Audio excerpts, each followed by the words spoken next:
Listen, the weather here has been absolutely hellacious this week.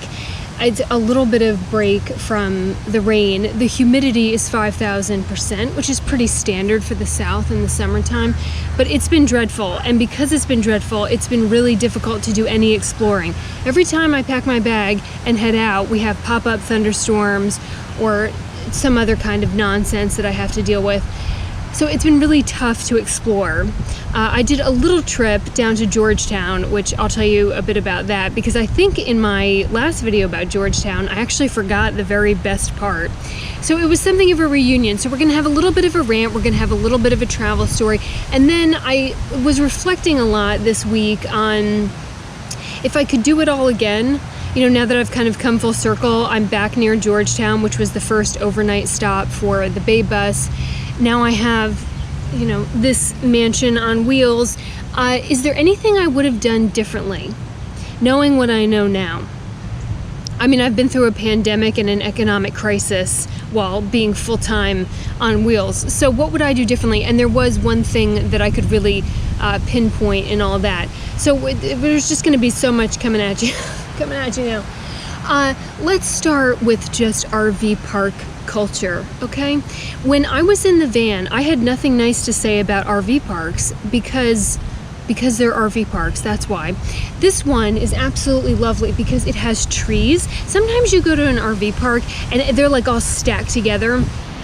You can reach out and touch your neighbor. You would never want to, but you could. But I have trees. I can open up all the windows in the rig. I have this breeze. It's been pouring all the time. Let me say something. In an RV, when it pours, in a van, when it pours, you will not sleep because there's no insulation up there. And so it sounds like someone is standing on top of your rig with a machine gun, like all night long. It's so loud.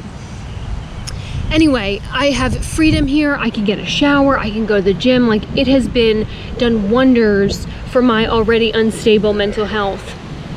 But it's still an RV park. It's still an RV park. RV parks, the only part about an RV park that I really find unmanageable is that they let people in here. People everywhere, everywhere, for as far as the eye can see.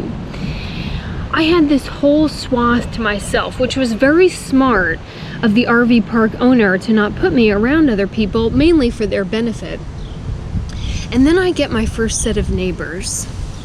Now, there is a direct correlation between the size of an RV and how many people are inside of it. Around the corner, you will see some monstrous, brand new Tiffin, right? Class A diesel pusher. Beautiful, thing probably cost $500,000. It has acreage inside. There are 4 bedrooms and a koi pond. That thing pulls up and out of it pop an adorable, teeny tiny 75-year-old retired couple. And that's it. That's the only thing that's in that rig. And then you have your capsule campers and your A-frames, and then of course your van conversions. And out of those pops a very pale, frail looking couple with long hair who look like they don't get enough protein in their diet. And then naturally their shelter dog, and that's kind of them. And then for some reason, so the bigger the rig, there's like fewer people in it and no pets. But then once you start getting around like the small Class C, out of that it's like a damn clown car. There's mom, dad, and then like some obscure third wheel person who you're not sure who they are, and then all their kids. I mean, kids, RVers are breeders. They kids for days. You have no idea where they all sleep. And then they come filing out of this RV that is not big enough to hold them. Like it's that scene from The Sound of Music. Brigitte! Just on and on and on. And like that's who pulled in next to me. So as if that's not bad enough, because all the teenagers in the family are live streaming every tree that they find. Maybe they're city dwellers and the tree is exciting. I don't know. But everybody is live streaming. They all file out, and then again, the correlation in the RV that can't actually fit all those people are all of their tiny sweater dogs. I can't stand small dogs. Small dogs are like a quarter solution to a real dog. So there's like this fleet of tiny sweater dogs that come out of these RVs, and there's never just one. There's always at least 4, because 4 quarter dogs equals 1 real dog. Small dogs come from a lower level of hell where you will also find people who like licorice. This dog that they had, they pushed it in a stroller. It had a stroller. It has 4 legs. On an evolution scale, it surpassed our ability to walk, and they are pushing it in a stroller. So I can't stand these people, but they are right next to me. So for another a reason that will never be solved in the universe, when they make RVs, they put outdoor radios and outdoor TVs. When in your life have you ever sat outside and watched TV outside in your back? Never. You never do it. Especially in the South, because it's so hot. I mean, you can it feels like a hot, wet blanket down here. But because it's exciting, it's camping, it's new, and it's different, everybody in the RV park has to sit outside all night long and watch TV at the highest volume until like midnight. And that's with these people. And the outdoor radio, because everyone wants to hear your music, right? The problem is that all of this is communal space. It's all shared space, but everyone treats it like it's their backyard. And then there's me, just like over here, just hoping that everybody leaves me alone, which for the most part they do. But so these people move in, and I can hear the radio and the TV until 1 o'clock in the morning, and it's the dog. It's mainly the dog. The dog never stops barking. Small yappy sweater dogs in strollers, they yap. And this dog barked all day and all night. Now, I shared this experience with some of my girlfriends, and they said, well, did you go talk to them? No, I didn't go talk to them, because if you've lived in an RV long enough, you know you have to know your enemy. There is a huge difference between the 75-year-old couple who's hard of hearing, who don't know that the dog is barking so loud, and then there's those people. The former you negotiate with. Those people, they must be dealt with, and dealt with swiftly. You must take that enemy out. So they have days of live streaming and the radio and the dog nonstop. So I did the adult thing to do. I did the sensible, the reasonable, and the compassionate thing to do. I got the cello out. Now, I have not touched that cello because since coronavirus, nobody's giving any lessons. So I am as horrible at the cello today as I was before I even touched the damn thing. Dreadful, horrible. I usually practice inside when I can. No. I took it out and I put it right between our rigs. And I sat there, rosin in hand, ready to just go to town on some interpretive Tchaikovsky with a backup chorus of Enter Sandman as loud as I possibly could to blow them out of their spot. And I was fully prepared to do so. So I got back over here on my laptop to do some work, do a little work, and I just kept it over there waiting for yappy sweater dog to emerge or for them to start going to town. Here's what happened. Apparently, New Yorkers, and they were definitely New Yorkers, melt on contact with southern humidity, so they did not emerge again from the confines of it. So all those kids and that dog, all in there. I usually get bent out of shape when people make fun of New Yorkers and people from New Jersey, because I am from New Jersey, and down here they call us the Yankees. And I will get kind of like upset about that because I love my home state until I actually come into contact with a New Yorker, and then I get why they don't like us so much. There's something about New Yorkers, and a little bit on the New Jersey side, where they have to talk at a decibel level where everybody within earshot can hear them. I think it's because they want to talk loud enough so that everyone back in New York can hear what they're saying, because they want to still feel connected. Loud. Luckily, the next day, the universe sent me backup. New neighbors on the other side. They pulled up. This guy gets out of his rig, appropriately sized for the 2 people that were in it. And he sees my scowl, and I see his shirt. He owns an excavator company. Well, it didn't take us long to become best friends, and so we united our forces, lawn chairs, right next to each other, pointed back that way, ready to do battle whenever that sweater dog came back outside. But then those people left. That's the good thing about RV parks, is that you tend to get new neighbors every couple days. So if you don't like them, they'll be gone soon. But boy, do they make your life special while they're here. And then so that guy left, and so I had the whole thing to myself again. I was like, okay, the universe has rectified itself. But now I have another set of neighbors. God love these people. I don't know, again, a phenomenon of RV parks, golf carts. Everyone has a golf cart. You can rent a golf cart. Let me be clear. This is the South. I am at the beach. It is flat, and everything is paved except the spots. But everyone has a golf cart. These people pull up. They have a Class C. There's 2 people inside. And I think when they were packing for their trip, the wife said, honey, what should we bring? And the husband said, the garage. Everything in the garage. They have their Ford Class C. They have their very expensive Ford pickup truck that they towed on the back of the Class C. They have a golf cart, and ladies and gentlemen, they have not 1 but 2 electric, yes, I said electric, scooters. They are so excited to be out here exploring the great outdoors, but damned if they are not committed fully to not having to actually ever touch it. The best part of these people, which I find enchanting to observe while I'm over here getting work done in between the thunderstorms, is that the husband goes out, they unpacked all of their vehicles so their foot never has to touch the dirt. And the husband then sits in the golf cart, doesn't go anywhere, just sits in the golf cart for hours, just staring out at the woods. Doesn't go in the woods, doesn't walk around, sits in the golf cart. The golf cart doesn't move though. It's very fascinating. Anyway, so I've got them, and then behind me, these other neighbors have been here as long as I have.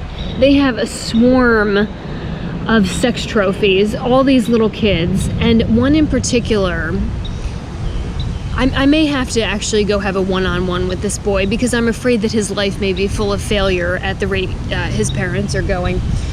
They have him on training wheels, and all he does is go back and forth.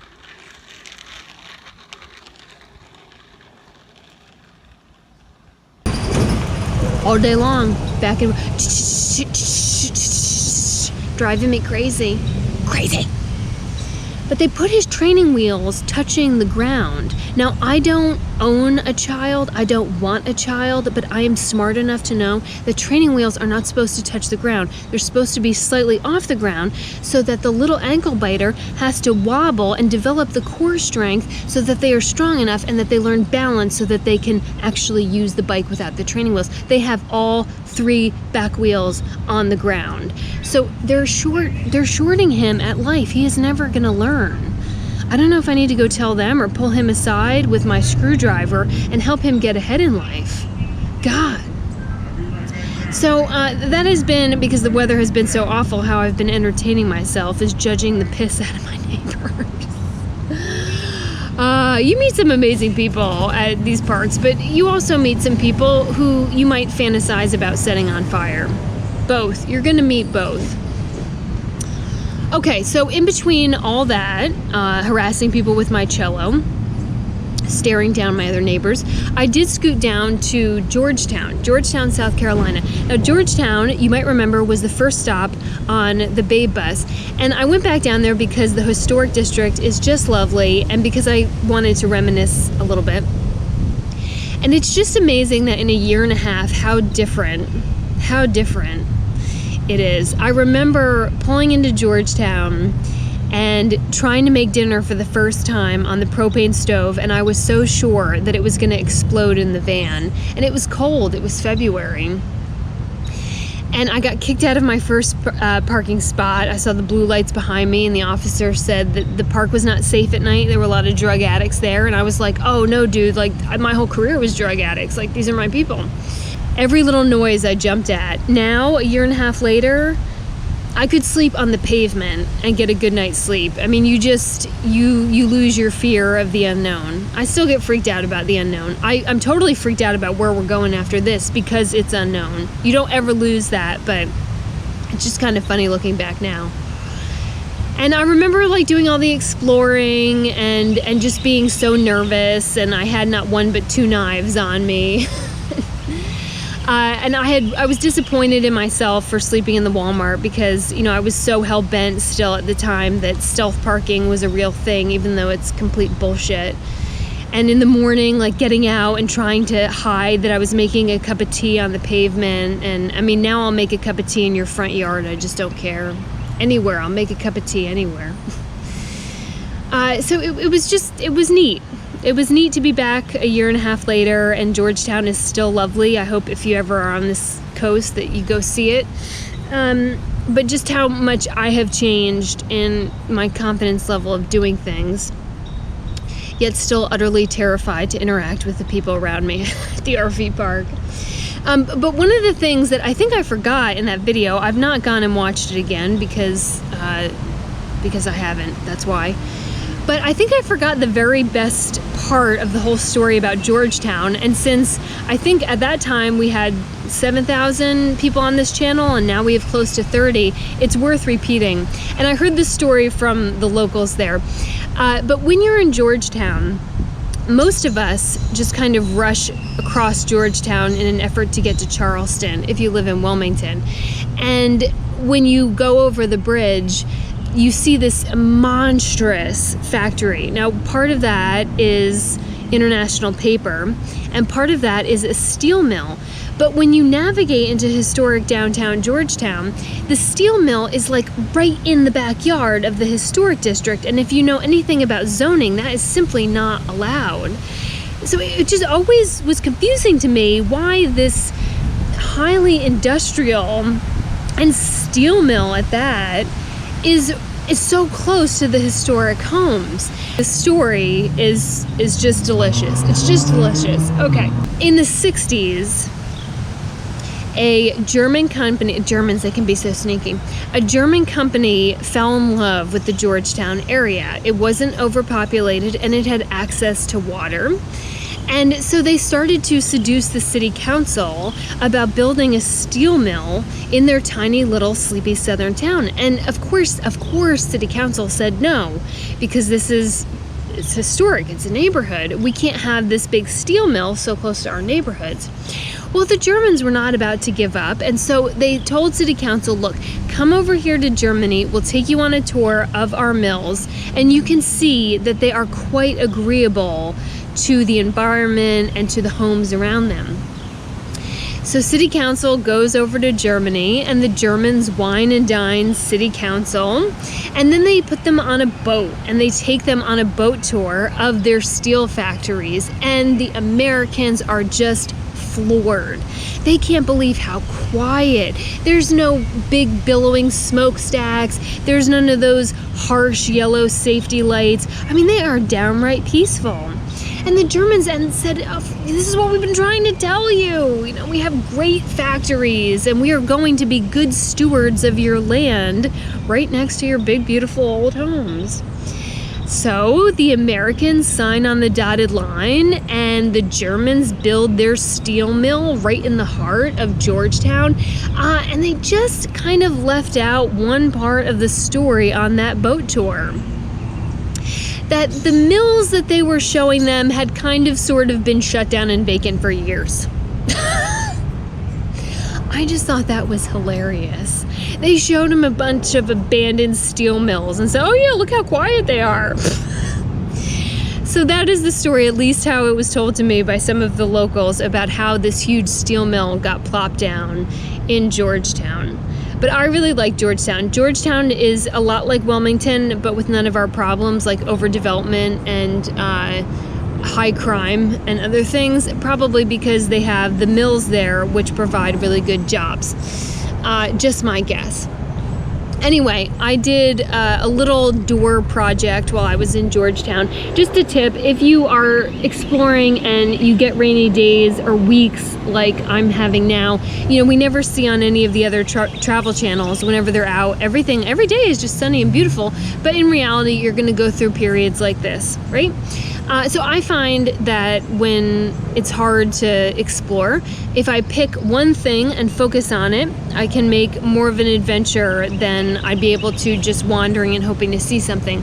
So what I'll usually do is I'll grab my camera and I'll just focus on one architectural detail, like windows or doors or stairs or balconies.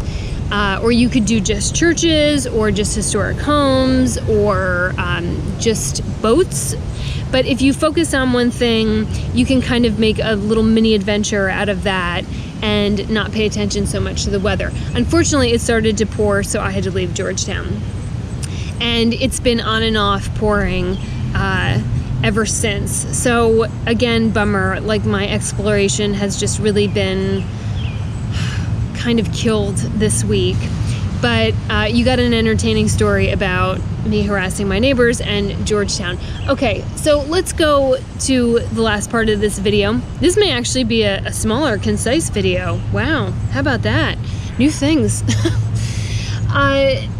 When I was in Georgetown and reflecting on the past year and a half, and then everything that I've gone through, from living in a storage unit for 6 months to being kicked out to not being able to find a place in Wilmington to park because they want $1,200 a month, and now sort of living in exile for a month until I can get back. Oh, here's another fifth wheel coming down the line.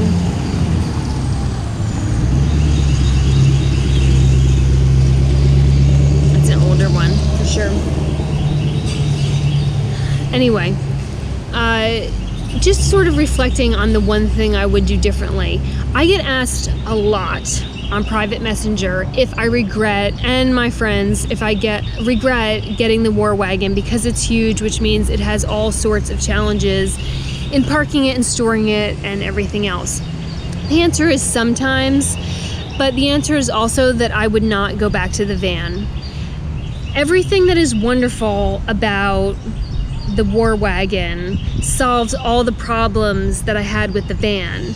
It was hot and cramped and not designed for full-time living in the van. So the fifth wheel solves that problem. The fifth wheel is not nimble, is hard to park, and I mean, look, I have to find somewhere for that all the time. So I am dependent on parks, which are not particularly my favorite thing, right? So I'm not going to, the thing that I regret or would do different has nothing to do with the rig. The one thing, if I could rewind back to 2019, 18, anyway, if I could do it all again, I would have established a home base and then bought my rig. When I sold my home and then I was kind of a free agent for a while, I had a house under contract that had a garage apartment in the back, and my idea was that I would rent both of those and then just park my RV at the garage apartment whenever I was in town. But I would still have that as my home base, and if one of the tenants left, I could move in there if I needed more of like a stable home environment. And then Hurricane Florence happened, and for 2 weeks I was living out of a fire station. I saw mass destruction. It was horrible, and at the end of that, I said I never want to own a roof again. That was kind of what drove me into the van and, you know, being a digital nomad, whatever hipster term we're using these days. So I was just terrified, and I came out of contract on that property, and it was a huge mistake because it would have been a good investment. And now I'm self-employed and I can't get a mortgage. But in retrospect, I so wish that I had kept some kind of home base, because whether you have a van, whether you have a fifth wheel, a huge Class A, it doesn't matter, but life happens, and a lot of people got kicked out of parks because of coronavirus. I got kicked out of where I was parked, and when you live as a tumbleweed, you are dependent on other people to provide the ground underneath your feet.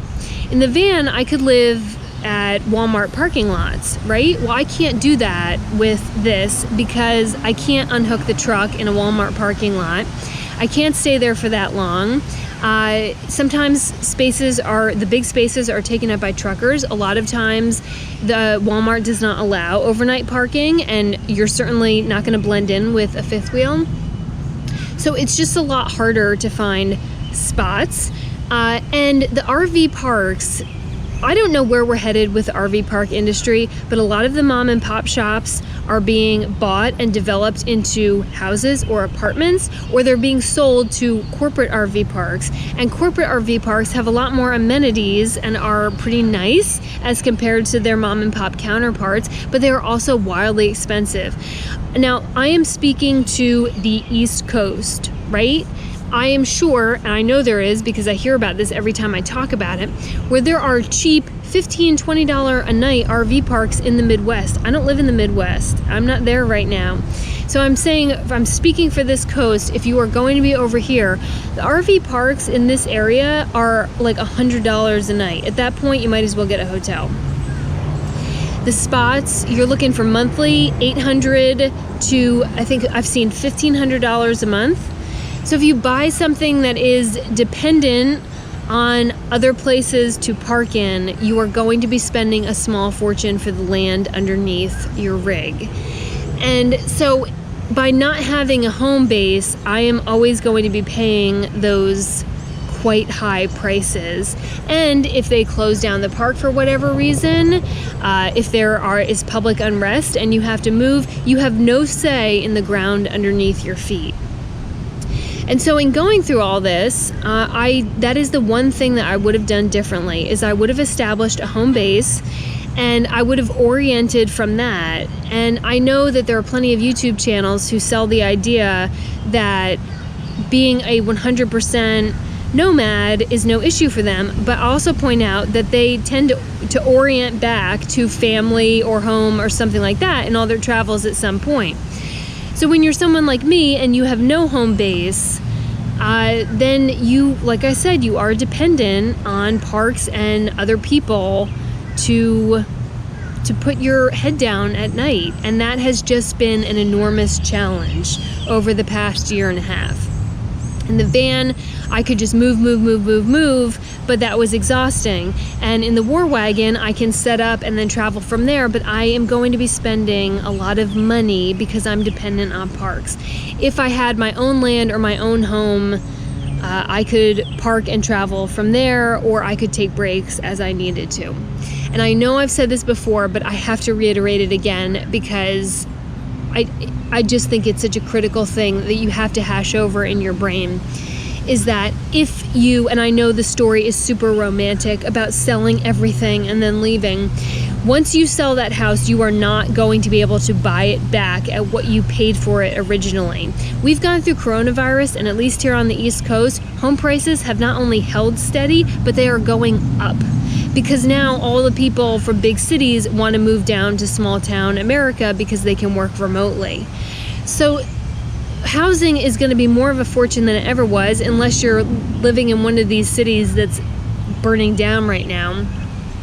But all the equity that you have, once you cash out, you are not going to get that price again. And not having an address is a much bigger problem than people on YouTube would like to tell you it is. I have a UPS box, which it gives you an address, but the bank knows that that's not a real address, and they will put a freeze on your account if they figure it out fast enough. That doesn't happen to a lot of people, but it does happen. If you don't believe me, go ahead and Google it up. So your bank will demand that you have some kind of permanent address. And while I know that there are some services and parks that offer you an address in other states, I would say that now more than ever, you really have to think about where you want to put the power of your vote this year. And I am not giving up the power of my vote in North Carolina. You couldn't pay me enough to give that up. And I'm just amazed sometimes with RVers and banners and digital nomads, how quickly they will forsake the value of their vote in their home state. I won't do it. I won't do it. So, oh God, I have another neighbor. They just pulled up. They're closing in.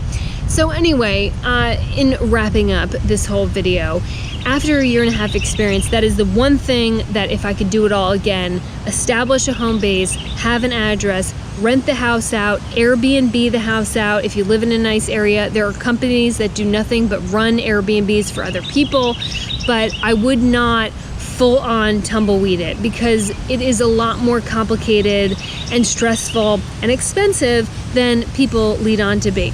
Okay, so we are headed from here. We are going to go up into the mountains, which I am straight up terrified of doing. I believe that Bob can pull the gates off of hell, so Bob can pull this RV up. The thing that I'm most stressed about is that the tow is 8 hours to get to my destination.